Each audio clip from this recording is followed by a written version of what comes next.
Hoy celebramos, como ya he dicho al comienzo, el nacimiento de Juan el Bautista.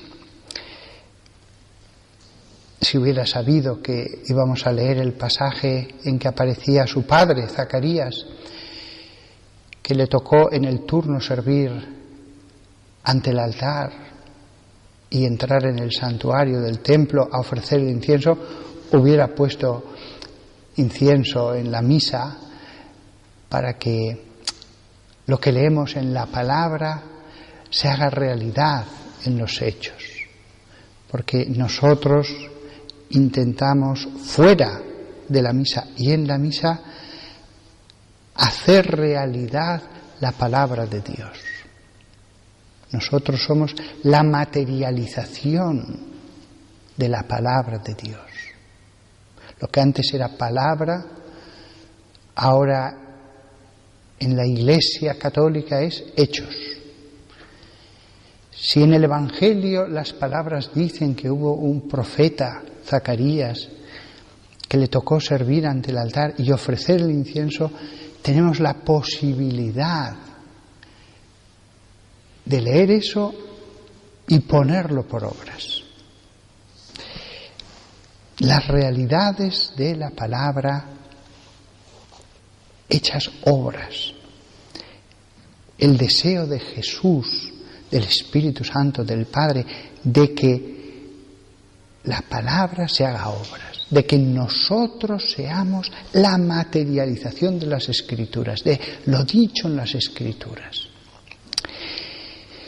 Y leyendo el Evangelio vemos el anuncio del nacimiento de San Juan Bautista. Las lecturas están magníficamente escogidas. Esta es una de esas solemnidades que tiene unas lecturas para las primeras vísperas y otras para el día siguiente. ¿Por qué? Porque en las lecturas de hoy hemos leído el anuncio del nacimiento. Mañana leeremos el nacimiento. Y como esto, hay muchas cosas sutiles en la lección de las lecturas continuamente. Ya no solamente el que vamos recorriendo toda la Biblia a lo largo de las lecturas, sino la conexión que existe entre la primera lectura y la segunda, o entre la primera y el Evangelio, o la segunda y el Evangelio, o las dos con el Evangelio. Tantísimas veces el Salmo está en conexión con lo que se ha leído o se va a proclamar en el Evangelio, sin contar con la conexión que existe entre las fiestas que celebramos, las solemnidades, como el pueblo judío que tenía sus memorias, sus fiestas, sus solemnidades, y que las tenemos nosotros, y cómo las lecturas están siempre magníficamente escogidas para cada día. Ya no digamos los tiempos litúrgicos. Todas las lecturas respiran, por ejemplo, el tiempo litúrgico de la Cuaresma o de la Pascua, y lo mismo Adviento y Navidad. Tan es así que me enteré hace poco, en una conferencia, que incluso la Iglesia luterana decidió seguir todas las lecturas de la Iglesia católica en sus servicios, cosa que me alegró profundamente. No son lecturas que se han escogido así rápidamente, son lecturas escogidas por verdaderos sabios desde hace mucho tiempo. Pues bien, hoy celebramos una solemnidad que viene de antiquísimo, el nacimiento del profeta Juan Bautista. De otros solamente celebramos la memoria del santo, pero de este tan importante es. Los elogios de Jesús fueron tantos que le tenían mucha devoción y veneración los cristianos, tanta que se celebraron el nacimiento y otras fiestas de él. El más grande nacido de mujer, no es cualquiera. ¿Qué habéis ido a ver? ¿Un profeta? Dijo Jesús. No, más que un profeta. Son elogios que no es cualquier cosa. Fijaos en Juan capítulo 1, versículo 6. Jesús dijo, perdón, me corrijo, es del prólogo de San Juan, habla San Juan Bautista. En el prólogo famoso, ese que comienza, al principio era la palabra, pues dice San Juan, entonces vino un hombre enviado por Dios, cuyo nombre era Juan. Este versículo, ahora tomado suelto, resplandece en mí de un modo distinto. No me había fijado de un pequeño detalle.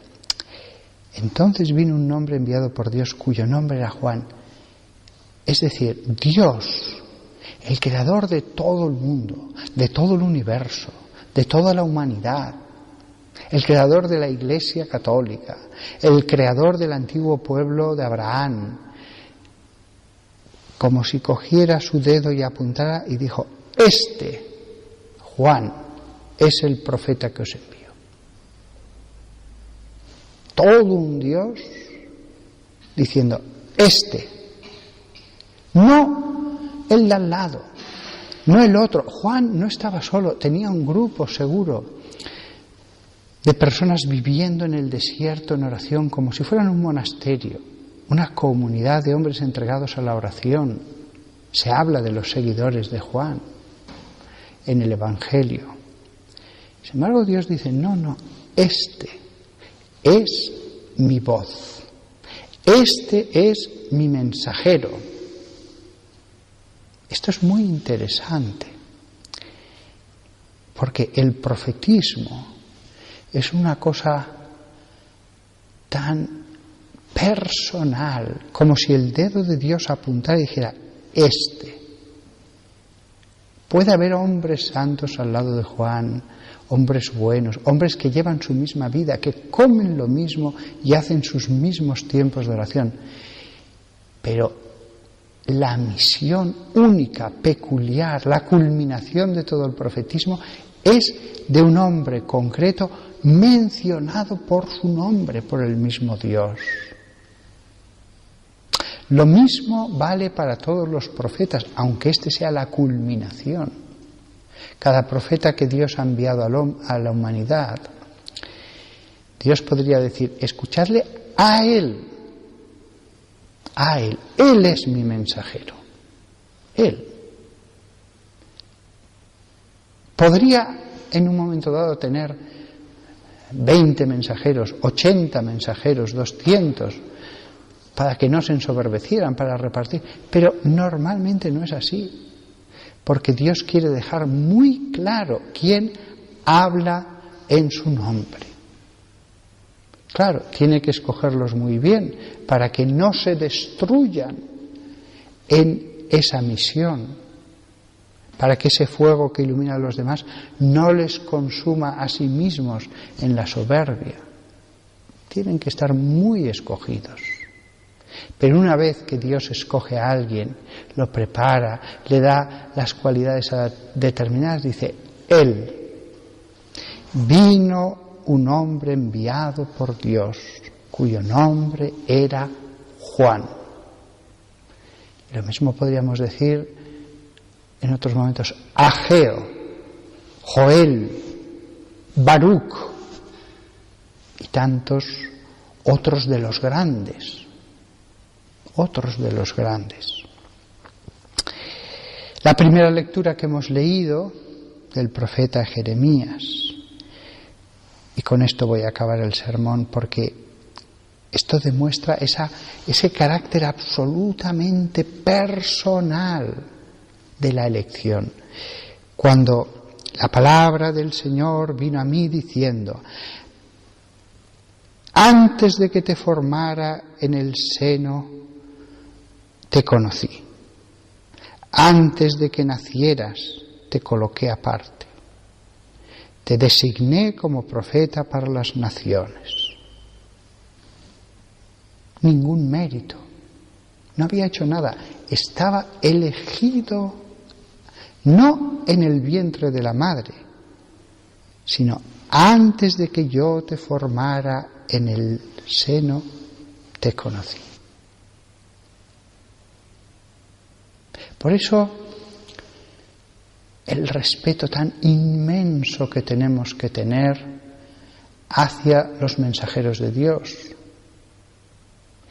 La credulidad es mala, siempre lo he dicho, la necesidad del discernimiento, pero tantas veces está tan claro. En el pasado siglo XX, ¿quiénes han sido esos mensajeros? ¿Quiénes? ¿Quiénes han sido esas personas enviadas como centinelas al pueblo, como voces? El centinela es el que da la voz de alarma, como emisarios. Emisario, mensajero en hebreo, se dice la misma palabra que ángel, y en verdad eran ángeles por ser mensajeros, pero ángeles también por la vida angélica que llevaban. Es muy común, es una costumbre casi, el siempre burlarse, mostrar un aire despectivo respecto a santos que han tenido revelaciones, etc. Ojo, que las habían tenido antes de ser canonizados, que eran santos antes de ser canonizados y que Dios los envió para ser escuchados antes de ser canonizados, no un siglo después de su muerte. Nosotros, al mismo tiempo que tenemos que discernir, que ser cautos, que respetar el juicio de la Iglesia, que no precipitarnos, etcétera, etcétera, pero nosotros nunca debemos tener un aire de burla, de broma, respecto a los que tienen revelaciones, porque la Biblia lo dice en el libro de Joel: vuestros hijos e hijas profetizarán. Podemos suspender juicio, eso sí, cuando no lo veamos en conciencia claro algo, tenemos todo el derecho a suspender juicio. Pero hay del que se ríe de alguien que después resultará ser que era el mensajero de Dios. Jesús lo dijo: el que dé un vaso de agua a un profeta por ser profeta recibirá premio de profeta. El que se ría de un profeta, ¿por qué? Porque es profeta, recibirá el castigo de los que se ríen de los profetas. Esto es una costumbre que se ha extendido mucho en nuestra época racionalista. Y es algo que desagrada a Dios muchísimo, porque se están riendo del que Él les ha enviado para hacer de centinela, para advertirles. Por lo tanto, no debemos ir andando buscando revelaciones. No debemos tener hambre de lo extraordinario. Pero al mismo tiempo que no debemos más que alimentarnos del alimento seguro y puro que son las Escrituras, comentado por el magisterio de la Santa Iglesia, al mismo tiempo tampoco debemos reírnos de lo que está fuera de las Escrituras, pero que surge de las mismas Escrituras como consecuencia de lo que allí se dice: vuestros hijos e hijas profetizarán. Y sin reírnos, con respeto, haciendo oración, sin precipitarnos, muchas veces nuestra conciencia nos advertirá: sí, crea esta persona. Y haremos bien, sabiendo que el juicio particular de cada uno de nosotros es falible y no ponemos al mismo nivel a alguien, por seguro que estemos, que a la palabra de Dios y la voz que sale de esa palabra, que es la Iglesia. Pero el respeto es necesario, absolutamente necesario. Y en la prudencia oiremos a veces la voz de esos ángeles de Dios que están en la tierra y que nos advierten. Que todos nosotros demos gracias a Dios del profetismo y no lo veamos como lo ven algunos, como un engorro, y menos aún como obra de locos, porque verdaderamente es el mismo Dios de Abraham, de Moisés, de David, de Salomón, de Jeremías, el que adoramos en nuestras iglesias y el que sigue haciendo las obras como las hacía antiguamente.